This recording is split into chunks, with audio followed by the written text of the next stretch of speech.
महाराज विक्रमादित्य और वेताल। पापी कौन? कड़ी मेहनत के बाद राजा विक्रमादित्य ने बैताल को पकड़ लिया। वह उसे अपने कंधे पर लाद कर स्मशान की ओर ले चले।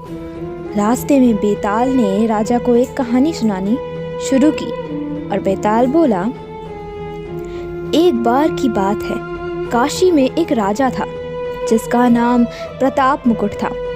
उसका एक संतान था जिसका नाम वज्र मुकुट था। एक दिन वज्र मुकुट दीवान के बेटे के साथ शिकार करने जंगल गया। काफी घूमने के बाद उन दोनों को एक तालाब दिखा जिसमें कमल खिले थे और हंस उड़ रहे थे। दोनों दोस्तों ने वहां रुककर तालाब के पानी से हाथ मुंह धोया और पास ही बने महादेव के मंदिर में दर्शन करने चले गए। दोनों ने अपने घोड़े मंदिर के बाहर ही बांध दिए। फिर जब दोनों दोस्त दर्शन करके मंदिर से बाहर निकले तो उन्होंने देखा कि तालाब में एक राजकुमारी अपनी सहेलियों के साथ स्नान करने आई है। राजकुमारी को देखकर राजकुमार काफ़ी खुश हुआ। राजकुमार और राजकुमारी दोनों एक दूसरे को देखकर मोहित हो गए। जबकि दीवान का बेटा वहीं एक पेड़ के नीचे आराम करने लगा। राजकुमार को देखते ही राजकुमारी ने बालों में से एक कमल का फूल निकाला, कान से लगाया, दांतों से कुतरा, पैरों के नीचे दबाया और फिर अपनी छाती से लगाकर अपनी सहेलियों के साथ चली गई। उसके जाने के बाद राजकुमार काफ़ी दुखी हुआ और अपने मित्र के पास लौटकर सारी बात बताई। राजकुमार बोला, मैं राजकुमारी के बिना नहीं रह सकता हूँ, लेकिन मुझे इस राजकुमारी के बारे में कुछ भी नहीं पता है। वह कहाँ रहती है, उसका नाम क्या है? दीवान के बेटे ने सारी बातें सुनी और राजकुमार को दिलासा देते हुए बोला, राजकुमार आप घबराइए मत, राजकुमारी ने सब कुछ बताया है। आश्चर्यचकित होते हुए राजकुमार ने पूछा, वो कैसे? दीवान के बेटे ने राजकुमार को बताना शुरू किया कि राजकुमारी ने कमल के फूलों को बालों से निकालकर कानों से लगाया। यानी राजकुमारी का कहना है कि वह कर्नाटक से है। दांत से फूल को कुतरा, मतलब उसके पिता का नाम दंतावट है। फूलों को पांव से दबाने का मतलब था कि राजकुमारी का नाम पद्मावती है और फूल को सीने से लगाने का मतलब था कि अब आप उनके हृदय में बस चुके हैं। यह सब सुनते ही राजकुमार बहुत ज़्यादा खुश हो गया। खुश होते ही राजकुमार ने दीवान के बेटे से कहा कि मुझे कर्नाटक जाना है, मुझे वहाँ ले चलो। दोनों दोस्त कई दिनों तक घूमते फिरते कर्नाटक पहुँचे। जब वो दोनों राजमहल के निकट पहुँचे तो उन्हें एक चरखा चलाती बुजुर्ग महिला दिखी। महिला को देखते ही दोनों घोड़े से उतरे और उसके पास जाकर कहा, माई, हम दोनों व्यापारी हैं, बहुत दूर से आए हैं। हमारा सामान अभी तक आया नहीं है, कुछ दिनों में हमारा सामान भी पहुंच जाएगा। हम दोनों को बस रहने के लिए थोड़ी सी जगह चाहिए। उनकी बातें सुनकर बुजुर्ग महिला की ममता जाग उठी। उसने कहा, बेटा, इसे अपना ही घर समझो, जब तक मन करे यहाँ रह सकते हो। इसके बाद दोनों उसके घर में रहने लगे। इसी बीच दीवान के बेटे ने उस महिला से पूछा, आप क्या काम करती हैं माई? आपके यहाँ कौन कौन रहता है? आप कैसे अपना गुजर बसर करती हैं? इन सारे सवालों का जवाब धीरे धीरे उस महिला ने देना शुरू किया। उसने कहा, मेरा एक पुत्र है जो राजा के यहाँ नौकरी करता है। मैं राजा की पुत्री पद्मावती की दासी हूँ। बूढ़ी हो गई हूँ, इसलिए घर में ही रहती हूँ। महाराज खाने को दे देते हैं और पूरे दिन में एक बार राजकुमारी से मिलने चली जाती हूँ। इतना सुनते ही राजकुमार ने बूढ़ी औरत को कुछ धन दिए और राजकुमारी तक संदेशा पहुँचाने को कहा। राजकुमार ने उस बूढ़ी महिला को कहा, माई, कल तुम जब राजकुमारी के पास जाओ तो उनसे कहना कि जेठ सुदी पंचमी को तुम्हें नदी के पास जो राजकुमार मिला था वो तुम्हारे राज्य में आ गया है। अगले दिन वो बूढ़ी औरत राजकुमार का संदेश लेकर राजकुमारी के पास गई। उस महिला की बात सुनते ही राजकुमारी गुस्सा हो गई। उसने हाथों में चंदन लगाकर उस महिला के गाल पर तमाचा मारते हुए कहा, मेरे घर से निकल जाओ। बूढ़ी औरत ने घर लौटकर राजकुमार को सारी बातें बताई। महिला की बातें सुनकर राजकुमार चौंक गया। फिर राजकुमार के मित्र ने राजकुमार को धैर्य बंधाते हुए कहा, राजकुमार आप चिंतित ना हो, राजकुमारी की बातों को समझने की कोशिश करें। ध्यान दें कि राजकुमारी ने उंगलियों को सफ़ेद चंदन में डुबोकर गाल पे मारा है। इसका मतलब अभी कुछ दिन चांदनी के हैं। उनके खत्म होने के बाद अंधेरी रात में मिलूंगी। कुछ दिनों बाद बूढ़ी महिला फिर राजकुमारी के पास संदेशा लेकर पहुंची। इस बार राजकुमारी ने केसरी रंग में 3 उंगलियां डुबोकर बूढ़ी महिला के मुंह पर मारते हुए कहा, भागो यहाँ से। फिर उस महिला ने आकर राजकुमार को सारी बातें बताईं। राजकुमार यह सुनकर बहुत दुखी हुआ, पर इस पर दीवान के बेटे ने राजकुमार से कहा, इसमें दुखी होने की कोई बात नहीं है राजकुमार। राजकुमारी ने कहा है कि अभी उसकी तबीयत ठीक नहीं है, तो इसलिए 3 दिन और रुक जाओ।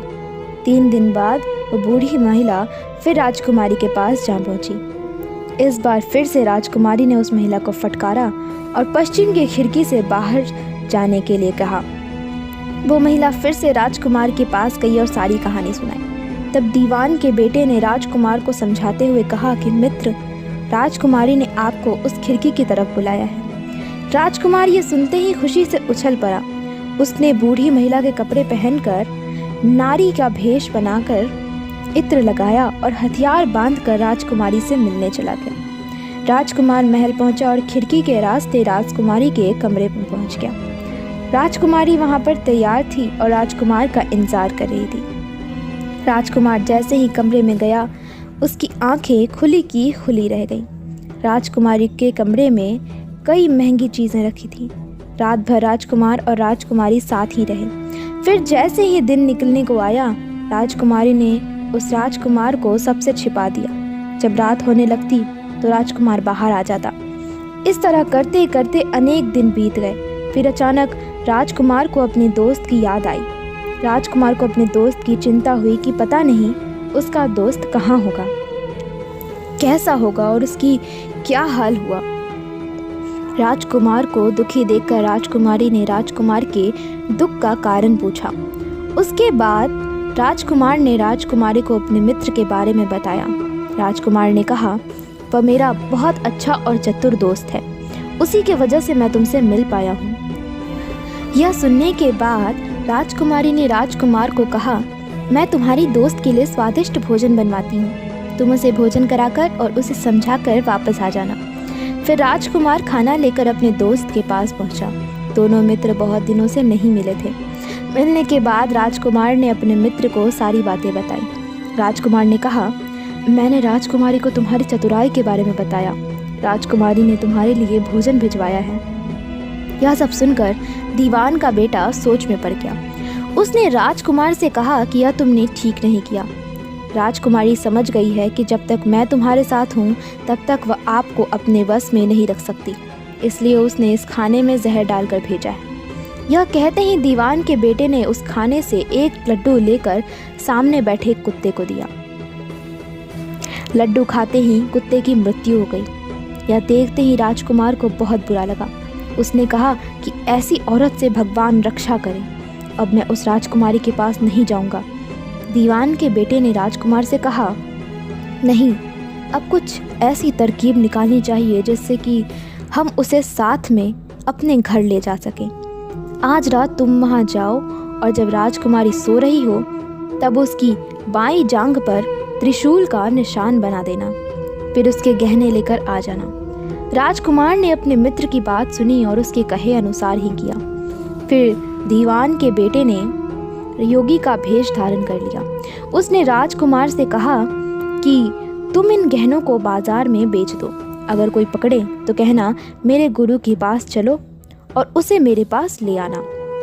राजकुमार वो गहने महल के पास एक सुनार के पास ले गया। सुनार ने गहनों को देखते ही पहचान लिया कि राजकुमार को कोतवाल के पास ले गया। कोतवाल ने राजकुमार से सवाल पूछे तो राजकुमार ने कहा, ये गहने मुझे मेरे गुरुजी ने दिए हैं। ये सुनने के बाद कोतवाल ने गुरु यानी दीवान के बेटे को भी पकड़ लिया और राजा के दरबार में ले गया। राजा ने पूछा, योगी महाराज, आपको ये कीमती गहने कहाँ से मिले? योगी का भेष धारण किए हुए दीवान के बेटे ने कहा, महाराज, मैं स्मशान में काली चौदस को डाकिनी मंत्र प्राप्त कर रहा था कि मेरे सामने डाकिनी आई। मैंने उसके जेवर उतार लिए और उसकी बाईं जांघ पर त्रिशूल का छाप बना दिया। यह सुनते ही राजा महल में गया और उसने रानी को कहा कि पद्मावती की बाईं जांघ देखे कि कहीं राजकुमारी के जांघ पर त्रिशूल का छाप तो नहीं है। राजा की बात सुनते ही रानी ने देखा और सच में राजकुमारी की बाईं जांघ पर त्रिशूल का निशान था। यह जानकर राजा बहुत दुखी हुआ। फिर राजा योगी के पास गए और कहा कि योगी बताओ, धर्मशास्त्र में बुरी औरत के लिए क्या सज़ा है। योगी ने उत्तर दिया, ब्राह्मण, राजा, गऊ, औरत, पुरुष और अपने राज्य में रहने वाले किसी से भी कोई बुरा काम हो जाए तो उसे राज्य से बाहर निकाल देना चाहिए। यह सुनते ही राजा ने पद्मावती को जंगल भेज दिया। वहाँ राजकुमार और दीवान का बेटा मौके के इंतजार में बैठे थे। राजकुमारी को अकेला पाकर दोनों उसे अपने नगर ले आए और खुशी खुशी रहने लगे। कहानी खत्म हुई और हर बार की तरह एक बार फिर बेताल ने विक्रम से पूछा, तो राजन बताओ, इस कहानी में पापी कौन है? जल्दी बताओ राजन, वरना तुम्हारे सिर के टुकड़े टुकड़े कर दूंगा। विक्रम ने उत्तर देते हुए कहा, पापी राजा था, क्योंकि दीवान के पुत्र ने अपने मालिक का काम किया। कोतवाल ने राजा का कहना सुना और राजकुमार ने अपनी इच्छा पूरी की। लेकिन इस कहानी में राजा पापी था। उसने बिना सोचे विचारे राजकुमारी को राज्य से बाहर निकाल दिया। विक्रम के इतना कहते ही बेताल फिर उड़कर पेड़ पर जा लटका। इस कहानी से हमें ये सीख मिलती है, हमेशा बुद्धि का इस्तेमाल करके ही फैसला लेना चाहिए, वरना कोई भी भ्रमित करके कुछ भी करवा सकता है।